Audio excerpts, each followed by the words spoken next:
Hello students, मैं Rakesh Kumar, PGT chemistry, government model संस्कृति senior secondary school धोलेडा, जिला महेंद्रगढ़, हरियाणा। स्टूडेंट्स, हम अध्ययन कर रहे थे एक बहुत ही महत्वपूर्ण अध्याय कार्बन एवं उसके यौगिक। इस अध्याय के अंतर्गत हमने पढ़ा था कार्बन क्या होता है और किस प्रकार से कार्बन बहुत सारे यौगिकों का निर्माण करता है। इसके साथ ही हमने पिछले लेक्चर के दौरान अध्ययन किया था कि कार्बन के प्रमुख अपर रूप कौन कौन से हैं। उसी क्रम में आज आगे बढ़ते हुए हम अध्ययन करेंगे कि कार्बन के समावयव क्या होते हैं और कार्बन की समजातीय श्रेणी क्या होती है। तो आज के इस लेक्चर के दौरान हमारे मुख्य जो उद्देश्य है वह है समावयव और समजातीय श्रेणी है। तो आइए शुरुआत करते हैं समावयव। हम इसको अंग्रेजी में अगर जाने तो बोलेंगे आइसोमर्स। क्या होते हैं आइसोमर्स? देखिए, यदि कोई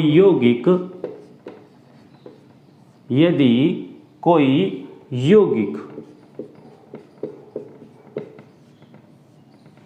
जिसका आणविक सूत्र एक समान हो, जिसका आणविक सूत्र एक समान हो, आणविक सूत्र एक समान हो,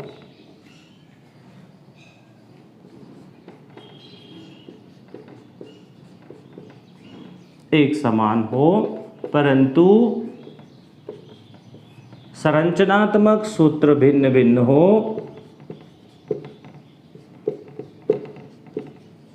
संरचनात्मक सूत्र भिन्न भिन्न हो,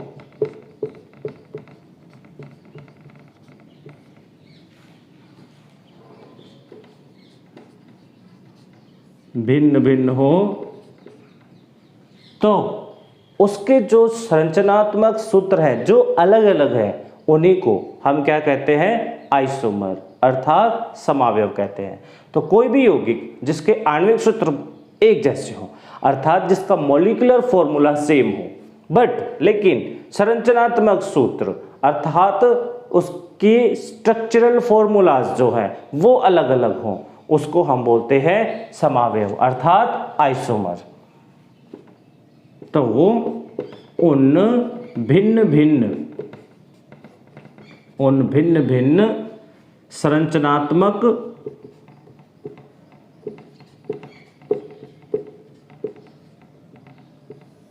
सूत्रों को समावयव कहते हैं। एक बार मैं पुनः इसको दोहराना चाहूँगा कि समावयव किसे कहते हैं। बहुत ही आसान है। यदि कोई यौगिक जिसका आणविक सूत्र एक समान हो परंतु जिसके संरचनात्मक सूत्र भिन्न भिन्न हो, संरचनात्मक सूत्र का मतलब होता है कि उसके स्ट्रक्चरल फॉर्मूला अलग अलग हो, मॉलिक्यूलर फॉर्मूला एक जैसा हो, आणविक सूत्र एक समान हो, परंतु उसका संरचनात्मक सूत्र अर्थात उसकी स्ट्रक्चरल फॉर्मूला अलग अलग हो, उसको हम अलग अलग स्ट्रक्चर बना करके प्रदर्शित कर सकें, उसको हम कहते हैं समावयव अर्थात आइसोमर।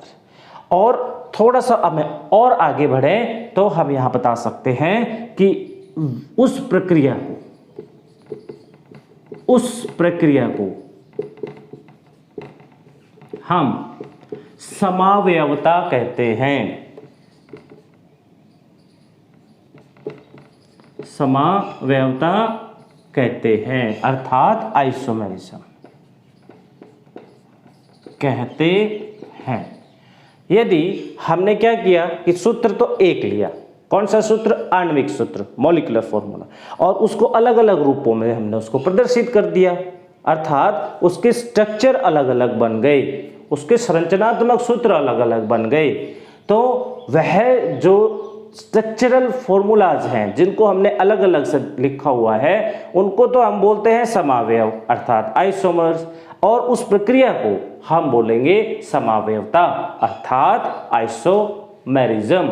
आइसोमेरिज्म कहा जाएगा उस फिनोमिना को, उस प्रक्रिया को आइसोमेरिज्म कहेंगे हम। आइए इसके कुछ उदाहरण भी जान लेते हैं कि कार्बन के कुछ यौगिक जो प्रमुख हैं उनके कितने समावयव बनते हैं और कैसे बनते हैं। चलिए देखिए, हम शुरुआत करते हैं कार्बन के एक परमाणु से। जब कार्बन का एक परमाणु होता है और हम उसके साथ हाइड्रोजन को जोड़ते हैं तो वहां बनता है हाइड्रोकार्बन अर्थात मीथेन। ये देखिए, मैंने यहाँ पर इसमें हाइड्रोजन को जोड़ दिया है और इसका सूत्र बन गया है CH4 अर्थात यह हमारे पास है मीथेन। यहाँ पर CH4 अर्थात मीथेन। अब इस CH4 का जो आणविक सूत्र है, यह देखिए यहाँ पर क्या है, यहाँ पर इसका आणविक सूत्र है, आणविक सूत्र CH4। और संरचनात्मक सूत्र कौन सा है, यह इसका संरचनात्मक सूत्र है।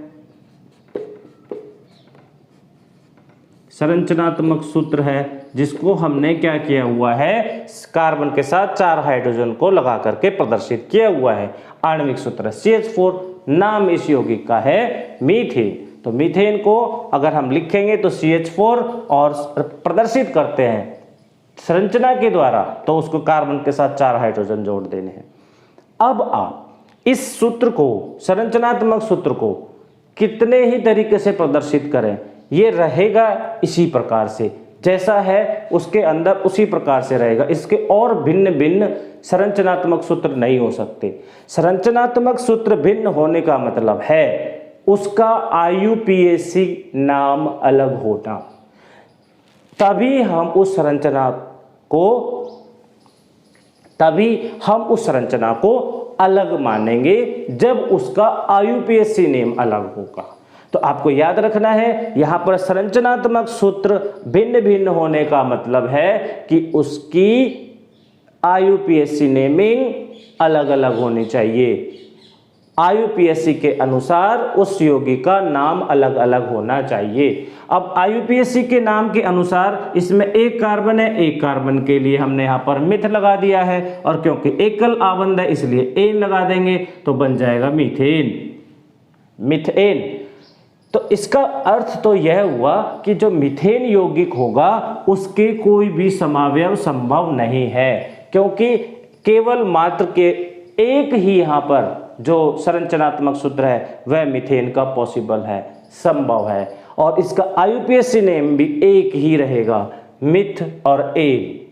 ठीक है, एकल आबंध है इसलिए एन लग जाएगा और एक कार्बन के लिए मिथ लगेगा। तो हम क्या करते हैं, इसका नाम देने के लिए मिथ के अंदर एन को जोड़ देते हैं। एन आता है एकल आबंध के लिए, मिथ आता है एक कार्बन के परमाणु के लिए। ठीक है, तो यहां पर इसका जो सूत्र रहेगा CH4 रहेगा और संरचना भी केवल कार्बन के साथ 4 हाइड्रोजन जोड़ के रहेगी, IUPAC नेम मिथेन रहेगा। तो कहने का मेरा यहां पर अर्थ यह है कि मीथेन का कोई भी समावयव संभव नहीं है। ठीक है, चलिए इसके बाद हम चलते हैं जिसमें 2 कार्बन के परमाणु होंगे। देखिए, जिसमें 2 कार्बन के परमाणु होंगे, एक कार्बन है दूसरा कार्बन है, और इसके साथ हम जोड़ देते हैं हाइड्रोजन। हाइड्रोजन जोड़ने के बाद हम देखें तो इसकी जो संरचना है वो इस प्रकार की हो गई। इसका जो संरचनात्मक सूत्र है यह है। इसका आणविक सूत्र क्या है, आणविक सूत्र है कार्बन 1 और 2, कार्बन 2 है और हाइड्रोजन यहाँ पर 6 है, C2H6। इसका नाम क्या रहेगा, इसका नाम रहेगा 1 और 2। नंबरिंग करते हैं ना हम नाम देने के लिए, तो 1 कार्बन और 2 कार्बन, 2 कार्बन के लिए एथ होता है, तो यहाँ पर इसका नाम हो गया है एथ। ये इसका नाम हो गया है 2 कार्बन के लिए एथ। और क्योंकि इन सभी कार्बन कार्बन के बीच में एकल आबंध है, तो हम यहाँ पर क्या और जोड़ देते हैं, एन जोड़ देते हैं, और क्या बन जाएगा इसका नाम हो जाएगा एथेन। तो ये हमारे पास यहाँ पर एथेन है। ये एथेन का आणविक सूत्र है अर्थात मॉलिक्यूलर फॉर्मूला है, और ये इसका स्ट्रक्चरल फॉर्मूला है अर्थात संरचनात्मक सूत्र है। अब हम इसके संरचनात्मक सूत्र को किसी और तरीके से प्रदर्शित करना चाहे तो वह संभव नहीं है।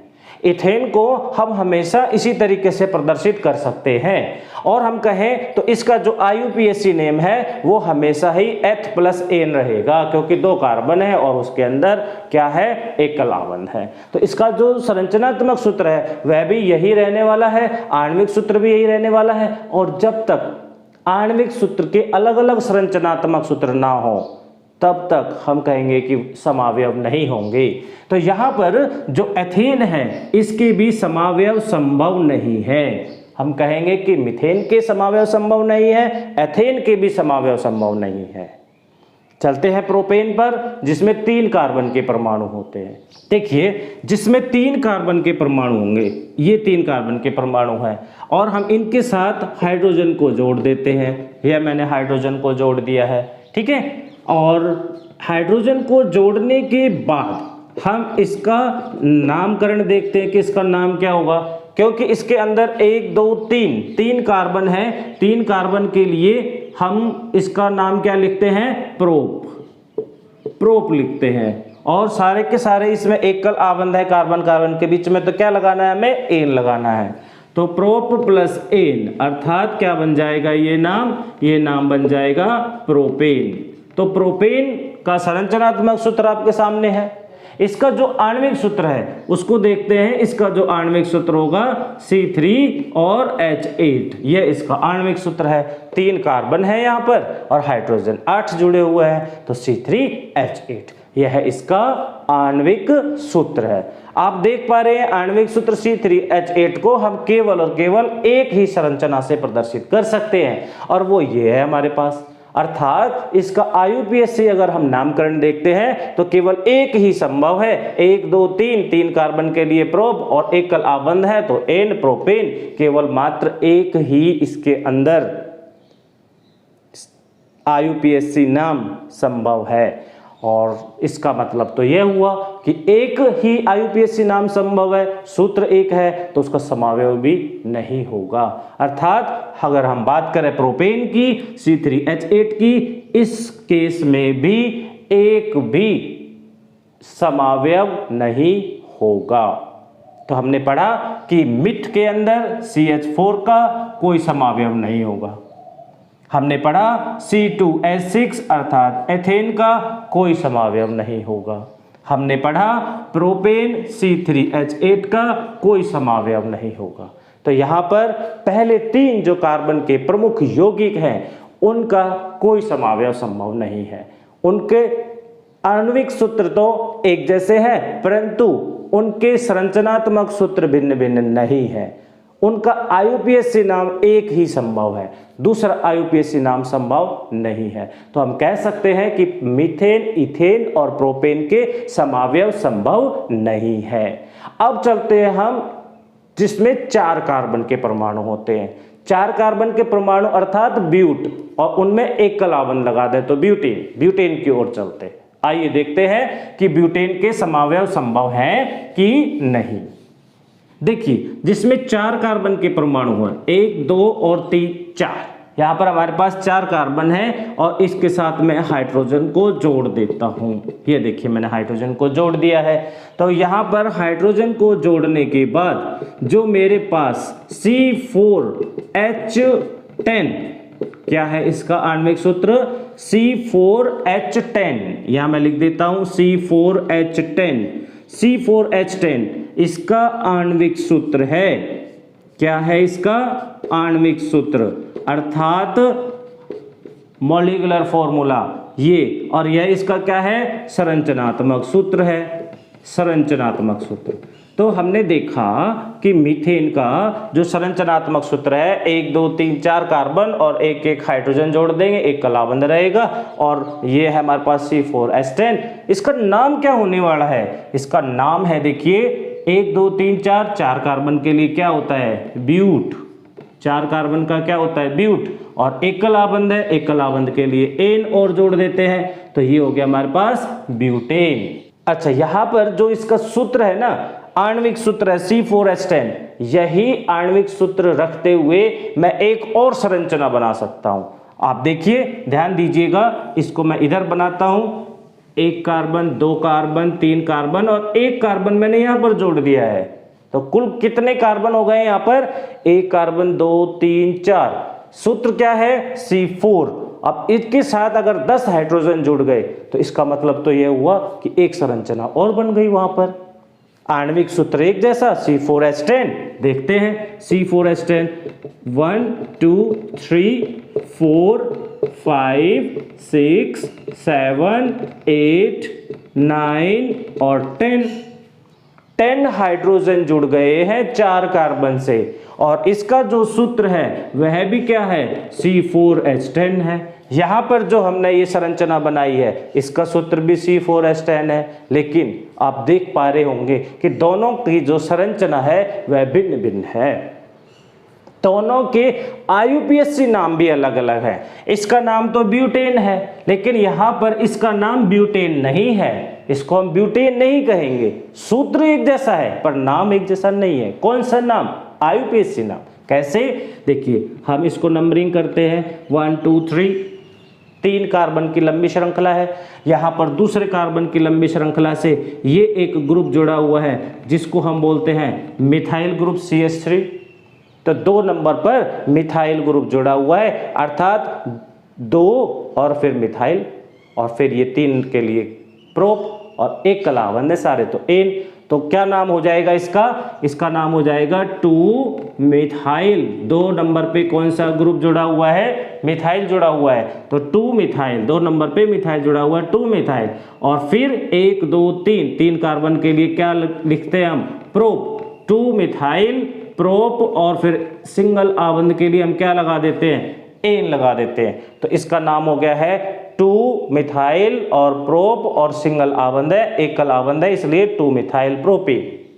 जबकि इसका नाम क्या है? इसका नाम जो है यहाँ पर 1 2 3 4 कार्बन के लिए हम सिंपल क्या बोलते हैं? ब्यूट, और एकल आबंध लगे हुए हैं उसके साथ हम क्या लगा देते हैं? ANE, अर्थात ब्यूटीन। देखिए IUPAC नाम भी अलग अलग है, जबकि सूत्र दोनों का C4H10 ही है। यहां पर भी 4 कार्बन है, यहां पर भी टोटल 4 कार्बन है, यहां पर भी टोटल 4 कार्बन से 10 हाइड्रोजन जुड़े हुए हैं, यहां पर भी 4 कार्बन से 10 हाइड्रोजन जुड़े हुए हैं।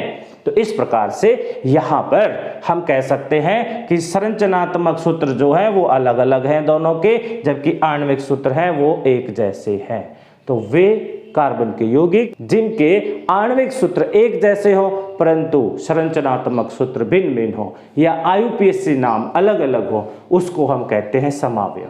तो ब्यूटेन के यहाँ पर ये 2 समावयव हो गए। एक समावयव नंबर हो गया ब्यूटेन, और दूसरा समावयव जो है वो हो गया 2 मिथाइल प्रोपेन। एक ब्यूटेन और दूसरा 2 मिथाइल प्रोपेन, ये 2 आइसोमर हैं ब्यूटेन के। इनको एक अलग सामान्य नाम से भी जाना जाता है, क्योंकि यह नॉर्मल है इसलिए हम इसको N ब्यूटेन का नाम भी दे देते हैं, नॉर्मल ब्यूटेन।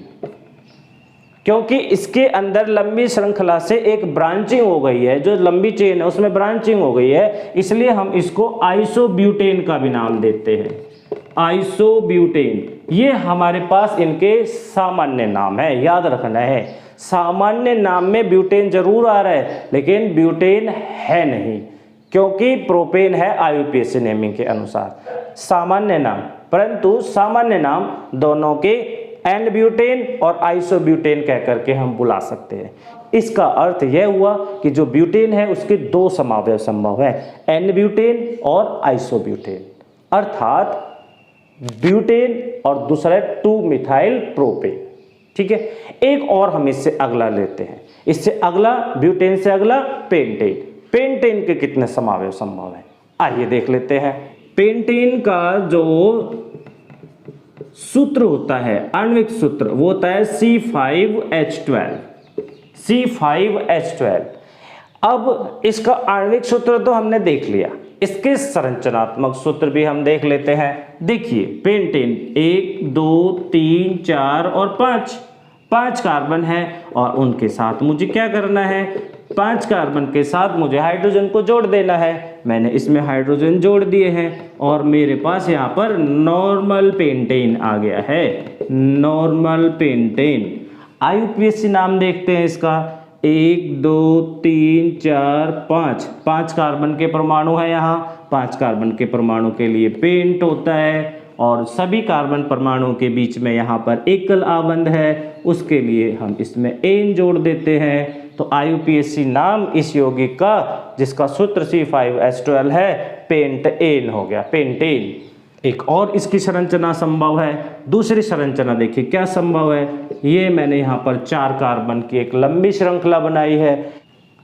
4 कार्बन की लंबी श्रृंखला के साथ, क्योंकि मेरे पास यहाँ पर 5 कार्बन है तो 5वां कार्बन मैंने नीचे शाखा के अंदर जोड़ दिया है। अब मुझे इन सब के साथ क्या करना है, हाइड्रोजन जोड़ देने, और हाइड्रोजन को गिनना भी है, क्या वो 12 है या ज़्यादा है या कम है। देखिए यहाँ पर 1 2 3, अरे चौथा हाइड्रोजन हो गया, 5 6 7 8 9 10 11 और 12। इस तरीके से यहाँ पर 4 कार्बन चेन में थे, उनके साथ हमने हाइड्रोजन को जोड़ा और एक कार्बन जो हमने शाखा के अंदर लगा दिया था उसके साथ हाइड्रोजन को जोड़ दिया। इसका जो आणविक सूत्र C5H12 ही है, 5 कार्बन है और 12 हाइड्रोजन है इसमें। तो एक संरचना यहाँ भी बन गई है। संरचना बनने से कुछ नहीं होता, हमें IUPAC नाम चेक करना है, क्या इसका IUPAC नाम अलग हुआ कि वही पेंटेन है। चलिए देख लेते हैं। IUPAC नेमिंग में हम इसको चेक करते हैं, लंबी श्रृंखला कितने की है, तो यहाँ पे 4 कार्बन परमाणुओं की है।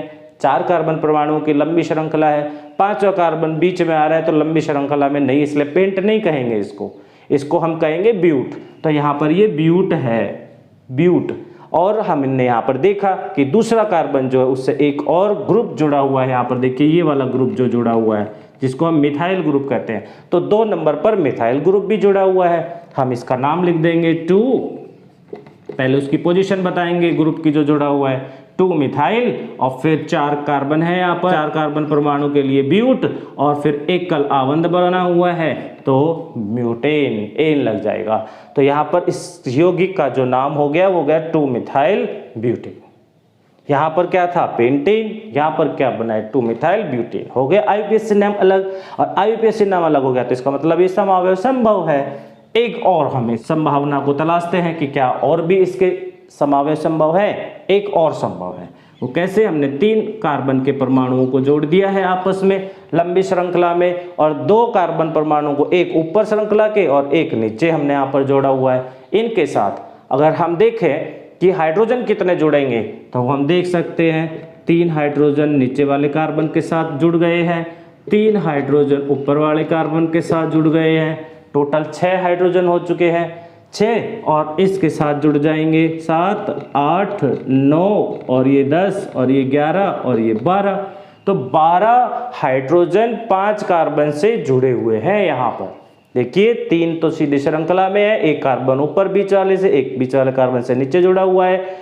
इस तरीके से 5 तो कार्बन हो गए हैं, 5 कार्बन हो गए यहाँ पर, हाइड्रोजन भी 12 जुड़े हुए हैं, हाइड्रोजन 12। तो आणविक सूत्र अर्थात मॉलिक्यूलर फॉर्मूला तो तीनों का सेम है, लेकिन संरचना आप देख रहे हो तीनों की अलग अलग है। संरचना ही नहीं, उसका IUPAC नाम भी अलग है। आप देखिए 1 2 3 है, 3 के लिए प्रोप हो जाएगा, है ना। और 2 नंबर कार्बन से एक जो यहाँ पर मिथाइल ग्रुप है वो ऊपर जुड़ा हुआ है, एक जो मिथाइल ग्रुप है वो नीचे जुड़ा हुआ है, 2 मिथाइल जुड़े हुआ है। कौन सी जगह पर, 2 नंबर कार्बन से। तो नाम क्या हो जाएगा इसका नाम हो जाएगा 2 फिर कोमा फिर 2, 2 है ना, 2 मिथाइल ग्रुप है तो दोनों की पोजीशन बतानी पड़ेगी।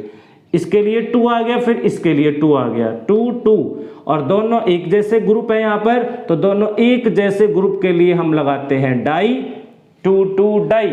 और कौन से ग्रुप हैं दोनों एक जैसे, मिथाइल ग्रुप हैं, तो 2 2 डाई मिथाइल, 2 2 डाई मिथाइल, और 3 कार्बन के लिए प्रोप, और उसके बाद एकल आबंध है इन कार्बन के बीच में तो एन लग जाएगा, 2 2 di methyl propane.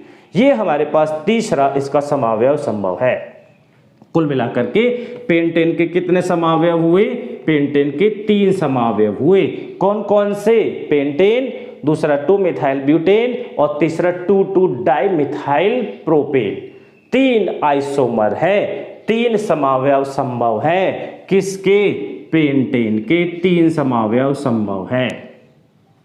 Common name की बात करें अगर हम इनके, तो इनका कॉमन नेम भी दिया जा सकता है। ये एन पेंटेन, ये आइसोपेंटेन है। एक साइड में अगर ब्रांचिंग हो जाती है चेन के हम उसको बोलते हैं आइसो। और अगर चेन के दोनों साइड में ब्रांचिंग हो जाए, ऊपर भी और नीचे भी दोनों साइड में शाखा निकल जाए, उसको बोलते हैं नियो।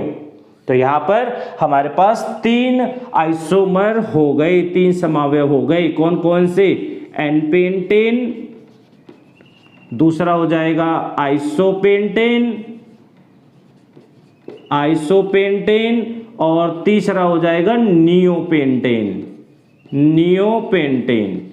तो कुल मिलाकर के ये हमारे पास 3 समावयव जो है यहाँ पर संभव है पेंटेन के। ठीक है, इसी क्रम में अब आगे के जो है आपको कम से कम 2 यौगिकों का और ट्राई करना है। वो आपका आज का होम असाइनमेंट है कि आप किस प्रकार से जो पेंटेन के बाद जिसका नाम है हेक्सेन C6H14, इसके कितने समावयव बनने वाले हैं आपको बनाने हैं, और हेप्टेन C7H16 इसके कितने समावयव बनने वाले हैं। तो हेप्टेन तक के समावयव आपको बनाकर देखने हैं। याद रखना है उनका IUPAC नाम अलग होना चाहिए और उनका आणविक सूत्र एक समान होना चाहिए। ठीक है, ये था हमारे पास समावयव क्या होते हैं और समावयवता क्या होती है। मीथेन, इथेन, प्रोपेन, इन 3 के समावयव नहीं होते हैं, और समावयवता की जो शुरुआत होती है वो ब्यूटेन से होती है, 4 कार्बन के परमाणुओं से होती है। ब्यूटेन के 2 समावयव हैं, पेंटेन के 3 समावयव हैं, और आगे के आपको ज्ञात करने हैं कि कितने समावयव होते हैं। आइए और अब चलते हैं हम अपने अगले टॉपिक की ओर, जिसका नाम है समजातीय श्रेणी। तो आइए स्टूडेंट्स जानते हैं कि समजातीय श्रेणी क्या होती है।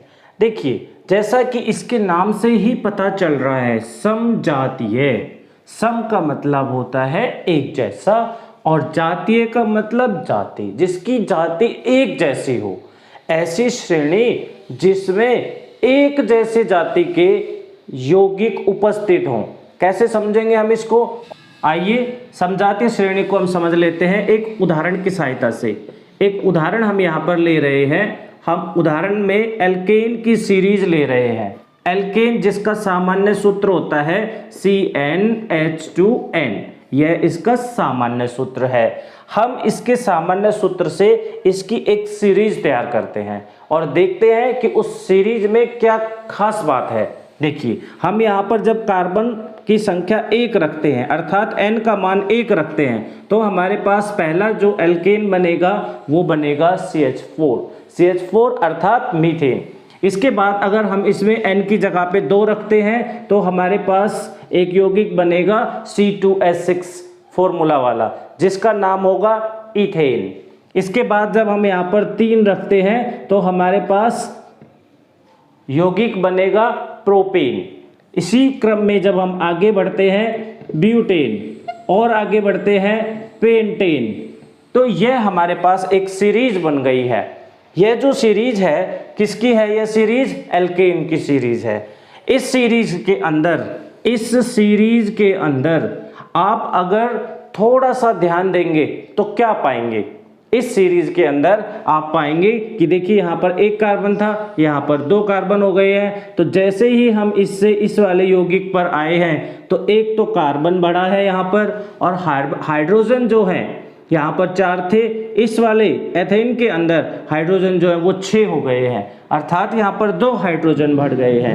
1 कार्बन और 2 हाइड्रोजन, हम जब मीथेन से इथेन पर गए हैं तो 1 कार्बन और 2 हाइड्रोजन की वृद्धि हुई है। इसी प्रकार से जब हम इथेन से और प्रोपेन पर चलते हैं तो देखेंगे कि यहाँ पर 2 कार्बन है, यहाँ पर 3 कार्बन है, तो 1 कार्बन बढ़ गया है यहाँ पर। और हाइड्रोजन देखें तो हाइड्रोजन यहाँ पर 2 है, और जबकि यहाँ पर हाइड्रोजन जो है वो, और यदि हम यहाँ पर हाइड्रोजन को देखते हैं तो 6 है, जबकि प्रोपेन के अंदर हाइड्रोजन 8 है। तो यहाँ पर भी हाइड्रोजन की संख्या है वह 2 बढ़ी है। इसी प्रकार से जब हम प्रोपेन से ब्यूटेन के ऊपर चलते हैं तो देख पा रहे हैं कि 1 कार्बन बढ़ गया है और हाइड्रोजन जो है वो 8 से 10 तक पहुँच गए हैं। इसका मतलब है कि 2 हाइड्रोजन की वृद्धि हुई है। आगे इसी क्रम में हम जितने भी यौगिक लिखेंगे इस सीरीज के अंदर उन सब में CH2 CH2 CH2 CH2 की वृद्धि हो रही है। तो यहाँ पर यह जो सीरीज बनी है, यह जो श्रेणी बनी है, इस श्रेणी की एक खास बात हो गई कि इस श्रेणी में CH2 CH2 CH2 CH2 का अंतर है आने वाले यौगिकों के बीच में। तो इस प्रकार की कोई भी श्रेणी जिसकी जाति एक जैसी हो, अर्थात जिसमें CH2 का अंतर आता चला जाए, जिसमें आने वाले यौगिकों के बीच में CH2 का अंतर आता चला जाए, उस श्रेणी को हम कहते हैं समजातीय श्रेणी, अर्थात homologous series. The series in which the adjacent carbon compound has the difference of CH2 group, that is called homologous series। और समजातीय श्रेणी वह श्रेणी जिसमें आने वाले अगले कार्बन यौगिकों के बीच CH2 CH2 CH2 CH2 का अंतर हो, उस सीरीज को, उस श्रेणी को हम समजातीय श्रेणी कहते हैं। तो एक उदाहरण यहाँ पर हमने एल्केन की समजातीय श्रेणी का देखा जिसमें CH2 CH2 CH2 CH2 का अंतर आता चला जा रहा है। एक और उदाहरण लेते हैं हम इसका। इस बार हम उदाहरण ले रहे हैं एल्कोहल्स का। एल्कोहल का एग्जाम्पल लेते हैं। एल्कोहल का जो सामान्य सूत्र होता है वो होता है CnH2n+1 और OH। अब हम इससे बनने वाले पहला जो एल्कोहल होगा उसका सामान्य सूत्र देखते हैं। देखिए यहाँ पर N की जगह पे हमें 1 रखना है। जब हम N की जगह पे 1 रख देंगे तो हमारे पास जो सूत्र बनेगा वह होगा CH3OH। CH3OH अर्थात इसका नाम जो है वो मीथेन के E को हटा करके और OH के लिए ओल जोड़ देंगे तो नाम हो जाएगा इसका मीथेनॉल। इसी क्रम में जब हम यहाँ पर N की जगह पे 2 रखते हैं तो हमारे पास जो सूत्र बनेगा वो होगा C2H5OH। C2H5OH, 2 कार्बन जहाँ आते हैं इथेन से, एक हाइड्रोजन हटा करके OH जुड़ा है इसमें तो इथेनॉल, इसका नाम हो जाएगा इथेनॉल। पहला हो गया मीथेनॉल, दूसरा हो गया इथेनॉल। इसी क्रम में जब हम आगे बढ़ते चले जाएंगे तो उससे अगला आ जाएगा C3H7OH प्रोपेनॉल। फिर उसके बाद आ जाएगा ब्यूटेनॉल C4H9OH ब्यूटेनॉल। और एक और हम अगर देखें आगे तो वो हो जाएगा हमारे पास C5H11OH अर्थात पेंटेनॉल। तो ये हमारे पास एक पूरी की पूरी क्या बन गई है, यहाँ पर श्रेणी बन गई है, सीरीज बन गई है। और इस सीरीज के अंदर अगर हम एक चीज वही फिर से देखने की कोशिश करें कि कितने कार्बन और कितने हाइड्रोजन बढ़े हैं तो साफ आप देख पाओगे।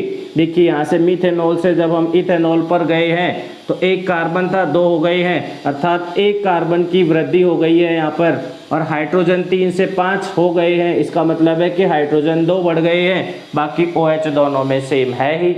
इसी प्रकार से जब हम यहाँ इथेनॉल से प्रोपेनॉल पर जाएंगे, इथेनॉल से प्रोपेनॉल पर जाते हैं तो 2 कार्बन से 3 हो गए हैं, अर्थात 1 कार्बन बढ़ गया है और हाइड्रोजन की जो संख्या है वह भी 2 बढ़ी है। इसी प्रकार से प्रोपेनॉल से ब्यूटेनॉल पर जाने पर भी यही हुआ है और ब्यूटेनॉल से पेंटेनॉल पर जाने पर भी CH2 की वृद्धि हुई है। तो हम कुल मिलाकर के ये कह सकते हैं कि यह भी एक ऐसी श्रेणी बन गई है जिसमें आने वाले यौगिकों के बीच में CH2 CH2 CH2 CH2 का अंतर है। ऐसी श्रेणी जिसमें हर बार आने वाले अगले ही यौगिक में CH2 CH2 CH2 की वृद्धि हो रही हो उसको हम बोलते हैं समजातीय श्रेणी अर्थात होमोलोगस सीरीज।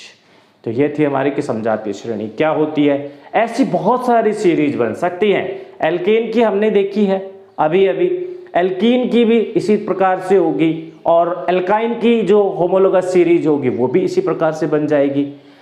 एल्कोहल की हम देख ही चुके हैं। तो ऐसी बहुत सारी समजातीय श्रेणी हो सकती है। चलिए इसके बाद हम देखते हैं कि जो समजातीय श्रेणी बनती है हमारे पास उसके कुछ प्रमुख गुण क्या हैं। किसी भी समजातीय श्रेणी का पहला गुण है कि सभी यौगिकों में CH2 का अंतर होता है। ये पहला गुण है। कि जितने भी होमोलोगस सीरीज के अंदर यौगिक आएंगे, जितने भी समजातीय श्रेणी के अंदर यौगिक आएंगे, उस जो भी यौगिक हम देखेंगे उससे अगले यौगिक के अंदर और उस यौगिक के अंदर CH2 का अंतर होगा। अभी हमने एल्केन की एक सीरीज देखी, उसमें हमने देखा था कि मीथेन, फिर इथेन, फिर प्रोपेन, सभी के अंदर CH2 का जो अंतर है वह लगातार आता चला जा रहा है। दूसरा जो हमारे पास प्रमुख गुणधर्म है वह है सभी यौगिकों का एक ही सामान्य सूत्र होगा। अर्थात हम यह भी कह सकते हैं कि जितने भी यौगिक हैं उन सबको हम एक ही सामान्य सूत्र से प्रदर्शित कर सकते हैं। हमने एल्केन की सीरीज देखी थी, तो एल्केन के अंदर मैंने आपको बताया था जिसका सामान्य सूत्र CnH2n+2 था। इस सूत्र से हम चाहे जितने एल्केन बनाए सभी के लिए यह सूत्र लगेगा। तो हम कह सकते हैं कि जितने भी यौगिक होंगे समजातीय श्रेणी के अंदर उनके लिए एक ही सामान्य सूत्र होगा। इसी प्रकार से अगर हम एल्कीन का सामान्य सूत्र देखेंगे कि एल्कीन की अगर हम समजातीय श्रेणी बनाते हैं तो उसके लिए जो सामान्य सूत्र है वह होगा CnH2n। तीसरा जो गुणधर्म है वह रहेगा कि सभी जितने भी हमारे पास समजातीय श्रेणी के अंदर यौगिक हैं, सभी यौगिकों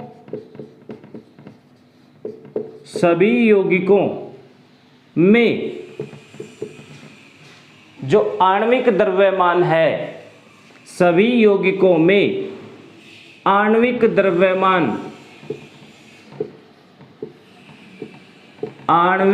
द्रव्यमान अर्थात मॉलिक्यूलर मास जो होगा, सभी यौगिकों में आणविक द्रव्यमान 14U अर्थात 14U का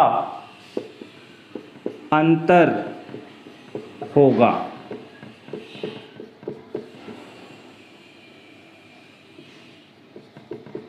देखिए, जितने भी यौगिक किसी समजातीय श्रेणी के अंदर आएंगे उनके यदि हम आणविक द्रव्यमान अर्थात मॉलिक्यूलर मास के अंदर अंतर देखेंगे, एक हमारे पास पहला यौगिक आया समजातीय श्रेणी में, उससे अगला जो यौगिक आ रहा है उस पहले वाले यौगिक और अगले यौगिक के बीच अगर हम आणविक द्रव्यमान का अंतर देखते हैं अर्थात मॉलिक्यूलर मास का डिफरेंस देखते हैं तो वह हमारे पास कितना मिलने वाला है, वह हमारे पास होगा 14U का 14U का मास होगा, 14U मास का अंतर होगा। कैसे देख लेते हैं। हमने एल्केन की सीरीज देखी थी, CH4 आ रहा था, उसके बाद C2H6 आ रहा था, उसके बाद C3H8 आ रहा था। एल्केन की जो होमोलोगस सीरीज है वो थी हमारे पास। यहाँ पर हम इनके द्रव्यमान का अंतर देखते हैं। पहले मीथेन का निकालते हैं। देखिए मीथेन का मास कितना होगा, मीथेन का हम निकालते हैं। यहाँ पर ये CH4 है, कार्बन का एक परमाणु है, कार्बन का द्रव्यमान 12 होता है। हाइड्रोजन के यहाँ पर 4 परमाणु है, हाइड्रोजन का द्रव्यमान 1 होता है। तो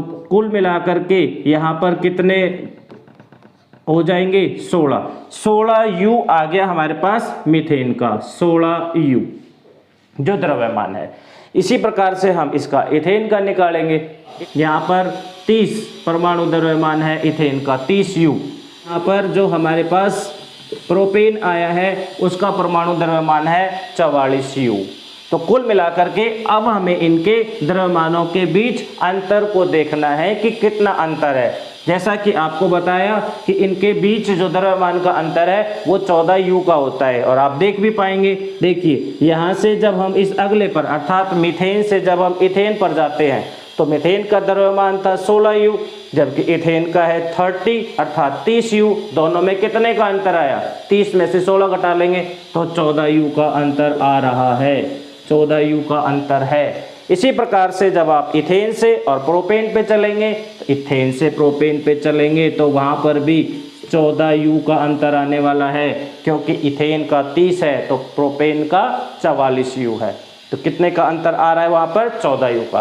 किसी भी समझाते श्रेणी में जब आप आने वाले यौगिकों के आणविक द्रव्यमान में अंतर देखोगे तो वहां पर आपको 14U का अंतर मिलने वाला है। यह एक गुण है समजातीय श्रेणी का, जितने भी यौगिक होंगे 14U का अंतर होगा उनके अंदर। ठीक है, ये हमारे पास तीसरा गुणधर्म था। चलते हैं चौथे गुणधर्म की ओर। चौथा जो गुणधर्म है, जितने भी यौगिक होंगे किसी समजातीय श्रेणी में वो रासायनिक रूप से एक जैसा व्यवहार करेंगे। अर्थात समजातीय श्रेणी के सभी यौगिकों के रासायनिक गुणधर्म एक जैसे होंगे। क्या है हमारे पास अगला जो गुणधर्म है, वह है सभी यौगिकों के रासायनिक गुणधर्म एक जैसे होंगे। रासायनिक रूप से जब हम उनको क्रिया करवाएंगे तो एक ही तरीके से क्रिया करेंगे। जैसे मैं उदाहरण देता हूं आपको, यहाँ पर मैंने मीथेन लिया था जिसका सूत्र था CH4। मैं क्लोरीन के साथ रिएक्शन करवा रहा हूं। देखिए यहाँ पर क्लोरीन लिया, क्लोरीन के साथ रिएक्शन करवाऊंगा तो अल्ट्रावायलेट लाइट की प्रेजेंस में, प्रकाश की उपस्थिति में यहाँ से क्या होने वाला है, एक क्लोरीन आएगा और एक हाइड्रोजन को हटा देगा। एक क्लोरीन आया, एक हाइड्रोजन को हटा दिया, हाइड्रोजन को हटा के खुद जुड़ जाएगा। क्या बनेगा CH3 क्यों? क्योंकि यहाँ से एक हाइड्रोजन हट चुका है और एक क्लोरीन इसकी जगह आके जुड़ गया है तो Cl जुड़ जाएगा। और क्या बनेगा, एक हाइड्रोजन यहाँ का हटा हुआ और एक क्लोरीन वहाँ का हटा हुआ, क्या बनने वाला है, HCl बनने वाला है। तो कुल मिलाकर के क्या किया, यहाँ पर क्लोरीन ने आकर के इसमें से हाइड्रोजन को हटाया और खुद हाइड्रोजन की जगह आके जुड़ गया, बन गया CH3Cl। CH4 था, एक हाइड्रोजन कम हुआ, एक क्लोरीन जुड़ गया, CH3Cl बन गया। वो जो दोनों बचे हुए थे वहां लिख दिए दोनों जोड़ के HCl के रूप में। सेम यही की यही अभिक्रिया हम इथेन के साथ भी देखते हैं। कैसे, C2H6 इथेन होता है। इसको भी यदि मैं क्लोरीन के साथ यहाँ पर अभिक्रिया करवाता हूँ तो क्लोरीन यहाँ पर भी ऐसा ही करने वाला है। क्लोरीन जाएगा और एक हाइड्रोजन को यहाँ से हटा देगा। जैसे ही वो एक हाइड्रोजन को यहाँ से हटाता है क्या होता है, C2H5 बच जाएगा और एक Cl उसकी जगह आकर जुड़ जाएगा और क्या निकलने वाला है, HCl निकलने वाला है। कुल मिलाकर के जितने भी एल्केन हम लेंगे और क्लोरीन से हम अभिक्रिया करवाएंगे तो उनका क्लोरो और बाकी जो एल्केन है वो बनेगा। जैसे chloro methane, chloro ethane, chloro propane, chloro butane.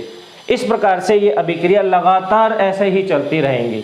तो कहने का अर्थ यहाँ पर हुआ कि मीथेन ने जिस प्रकार से रासायनिक गुण धर्म दिखाया क्लोरीन के साथ, उसी प्रकार से इथेन जो है वह भी रासायनिक गुण दिखा रहा है। प्रोपेन भी दिखाएगा, ब्यूटेन भी दिखाएगा। जितने भी समजातीय श्रेणी के अंदर यौगिक होते हैं उनके रासायनिक गुणधर्म उस श्रेणी के यौगिकों के सभी के एक समान होते हैं।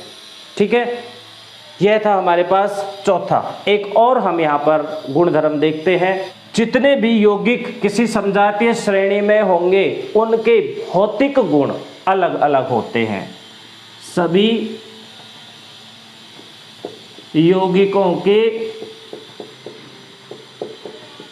यहाँ पर जो सभी यौगिक लिखे हैं ना वो किसी भी एक समजातीय श्रेणी के लिए लिखे हैं। किसी भी एक समजातीय श्रेणी के सभी यौगिक हैं। ठीक है, सभी यौगिकों के भौतिक, पढ़ा हमने पहले कि रासायनिक गुणधर्म तो एक जैसे होते हैं परंतु भौतिक गुण अर्थात फिजिकल प्रॉपर्टीज वो डिफरेंट होंगी। सभी यौगिकों के भौतिक गुणधर्म भिन्न भिन्न होंगे, भिन्न भिन्न होंगे। अर्थात फिजिकली अगर हम एक यौगिक को देखेंगे तो वो अलग होगा, दूसरा यौगिक है उसकी भौतिक अवस्था उसकी अलग होगी, तीसरा होगा वो भौतिक रूप से अलग होगा। इस प्रकार से किसी भी समजातीय श्रेणी को देखेंगे उसमें जितने भी यौगिक होंगे उन सब के भौतिक गुण अलग अलग होंगे। मीथेन, इथेन, प्रोपेन ये गैस अवस्था में मिलते हैं। इससे ऊपर हम चलते हैं तो कुछ द्रव अवस्था में भी मिलते हैं। अल्कोहल भी इसी तरीके से, किसी अल्कोहल का द्रव्यमांक कुछ है, किसी अल्कोहल का द्रव्यमांक कुछ है, किसी अल्कोहल की डेंसिटी कुछ है, किसी अल्कोहल की डेंसिटी कुछ है। तो कुल मिलाकर के इनके भौतिक गुण जो है वो अलग अलग होते हैं।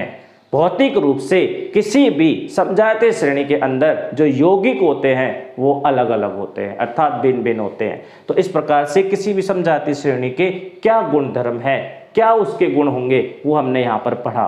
आशा है कि आज का जो लेक्चर है वो आपको समझ में आया होगा। फिर भी अगर कोई समस्या है तो आप अपने अध्यापक से संपर्क करके उस समस्या का हल कर सकते हैं। इसी के साथ आप सभी का धन्यवाद।